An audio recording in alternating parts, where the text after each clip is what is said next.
Ramakrishna Hari Vitthal Keshav. Uric acid शरीरामध्ये जर वाढलं, मूत्रामधूनही ते बाहेर पडतं. ब्लडमध्ये जर या युरिक ॲसिडचं प्रमाण वाढलं किंवा शरीरामध्ये जर याची वाढ झाली, लक्षात ठेवा, तर पहिल्यांदा अंगठा दुखतो, हे सांधे दुखतात, नीट लक्ष द्या. गुडघ्याचं दुखणं किंवा जिथं जिथं जॉईंट आहे तो सर्व दुखायला सुरुवात होते. थोडक्यात जी व्यक्ती अजिबात व्यायाम करत नाही त्यांच्यामधील युरिक ॲसिड वाढतं, हे ठरलेलं आहे. त्यामुळं हा गोरगरिबांचा रोग नाही, हा श्रीमंताचा रोग याला म्हणतात. ध्यानात आलं का तुमच्या? कारण लहान मुलांना आणि गरिबांना शक्यतो हा रोग नाही होत. 30 वर्षाच्या पुढं वय गेलं की 30 वर्षाच्या पुढं या रोगाचं प्रमाण वाढतं. आणि हे युरिक ॲसिड जर वाढलं, लक्षात ठेवा, तर ते एक नाही बरेच काही आजार ते उत्पन्न करतं. एक म्हणजे हलताच येत नाही जाग्यावरून, सर्व सांधे दुखतात आणि हालचाल करू शकत नाही. त्यासाठी मी काही उपाय सांगतोय, लक्षात ठेवा. हे पूर्णपणे कमी होण्यासाठी काय करायचं, तर उपाय नंबर 1, चांगलं पिकलेलं टोमॅटो, पिकलेलं, अर्धवट पिकलेलं नको, पिकलेलं टोमॅटो त्याचा अर्धा कप रस काढायचा, लक्षात ठेवा. आणि तो रस दिवसातून जेवणाच्या अगोदर 1 तास हा रस, कच्चा रस घ्यायचा. त्यानंतर दुसरा पदार्थ आहे, लक्षात ठेवा, नाश्त्याला. आता पननसचं फळ काय आपल्याला मिळत नाही, पननस म्हणतात त्याला. हे मुंबईकड वगैरे मिळतं आणि तिकडे मिळालं तर चांगलीच गोष्ट आहे. तिकडच्या लोकांना जर हा विकार असेल तर त्यांनी पननसची फळं खावीत. परंतु खेडेगावात वगैरे सर्व ठिकाणी मिळणारं फळ म्हटलं तर सफरचंद सर्वकडेच मिळतं. सकाळी नाश्त्याला 2 सफरचंद काय फोडी करून व्यवस्थितरित्या नाश्त्याला 2 दुसरा कशाचाच नाश्ता करायचा नाही, 2 सफरचंद खावीत. या सफरचंदामध्ये, पननसमध्ये मॅलिक ॲसिड असतं, मॅलिक ॲसिड.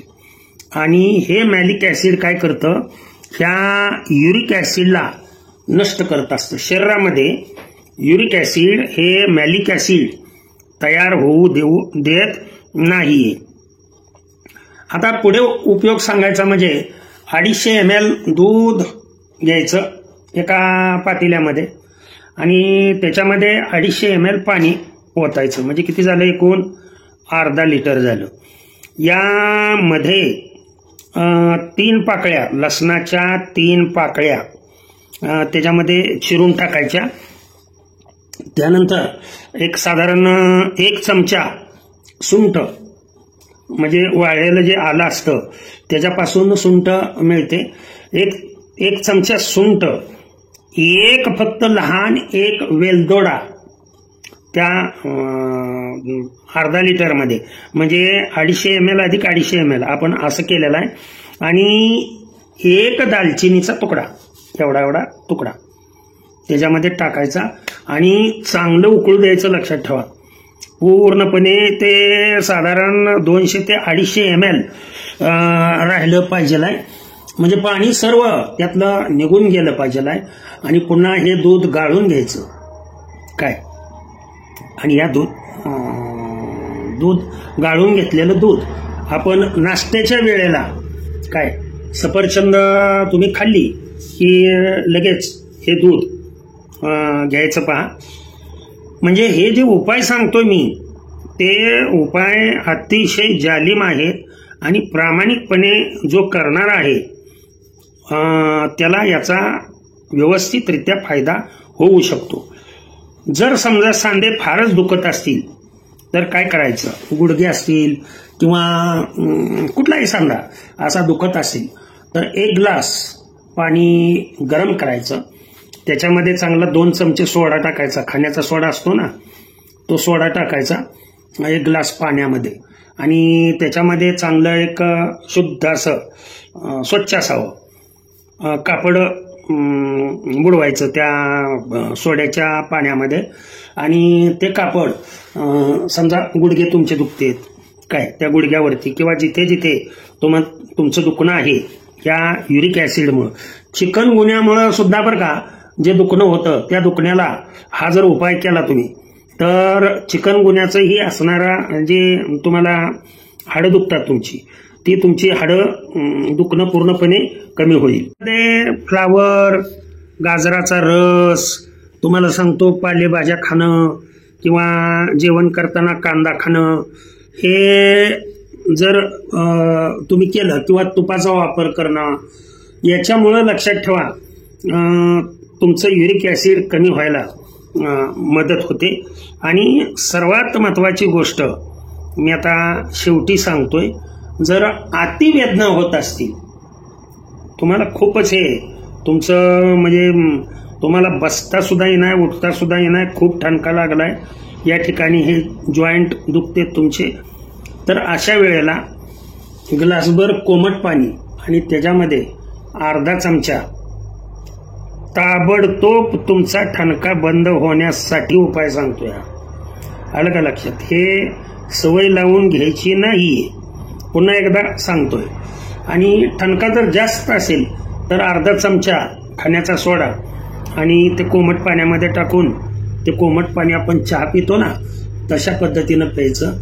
ज्या वेळेला तुम्ही प्यायला सुरुवात करचाल 10 ते 15 मिनिटात तुमचा शरीराचा पूर्ण ठणका नाहीसा होऊन जातो.